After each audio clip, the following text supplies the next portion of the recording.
మేము డబ్బులు చెల్లించి యాడ్ ఏజెన్సీలకి డబ్బులు చెల్లించి మా ఫ్లెక్సీలు ఏర్పాటు చేస్తే ప్రజలందరికీ శుభాకాంక్షలు తెలియజేసే కార్యక్రమాన్ని ఫ్లెక్సీల్ని రాత్రికి రాత్రి మీరు ఫ్లెక్సీలు కట్టారంటే ఏమనుకుంటా ఉన్నారు?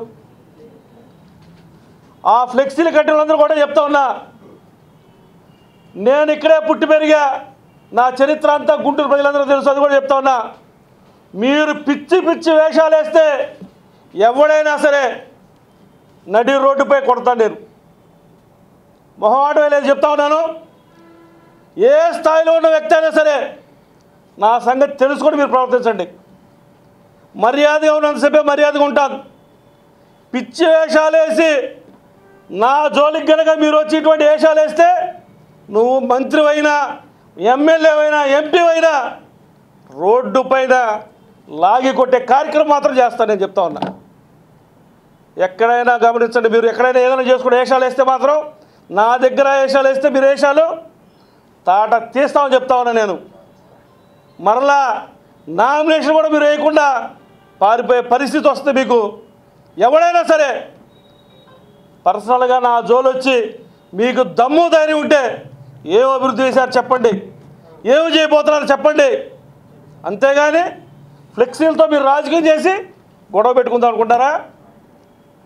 గొడవకి శ్రీనివాస్ యాదవ్ ఎప్పుడూ సిద్ధమే, జనసేన పార్టీ నాయకులు కార్యకర్తలు సిద్ధమే. మేము చాలా గౌరవంగా పోతా ఉన్నాం, చాలా మర్యాదగా ఉంటా ఉన్నాం, ప్రజల కోసం పనిచేస్తూ ఉన్నాం. ఇప్పటి వరకు కూడా 18-19 రోజులుగా కలెక్టర్ ఆఫీస్ దగ్గర అంగన్వాడీలు ధర్నాలు చేస్తూ ఉంటే ఒక మహిళగా ఉన్నటువంటి మంత్రి గారు కనీసం వాళ్ళు పరామర్శించేటువంటి పరిస్థితి లేకపోగా మరలా పశ్చిమ నియోజకవర్గంలో రాజకీయ గొడవలు, కుల గొడవలు పెట్టడానికి బయలుదేరారు. మేము ఇక్కడ పుట్టి పెరిగి ఎన్నో గొడవలు చూసిన వాళ్ళం, ఇది ఇలాంటి వాళ్ళు ఎంతమందిలో చూసిన వాళ్ళం. మా కళ్ళ ముందు చాలామంది చనిపోయారు, చాలామంది పుట్టారు.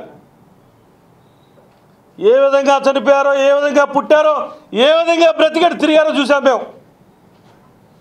నన్ను రెచ్చగొట్టి ఏదో రోడ్డుపైకి లాగాలనుకుంటే మాత్రం మీరు ఈ గుంటూరులో అడుగుపెట్టే పరిస్థితి ఉండదు, మీరు నిద్రపోయే పరిస్థితి ఉండదు. మీ ఇంట్లో చెప్తా ఉన్నా నేను. ప్రజల కోసం పనిచేద్దాం. మీరేం పని చేశారు చెప్పండి, మేమేం చేయబోతాం చెప్తాం. ఎక్కడికైనా వస్తాం మేము.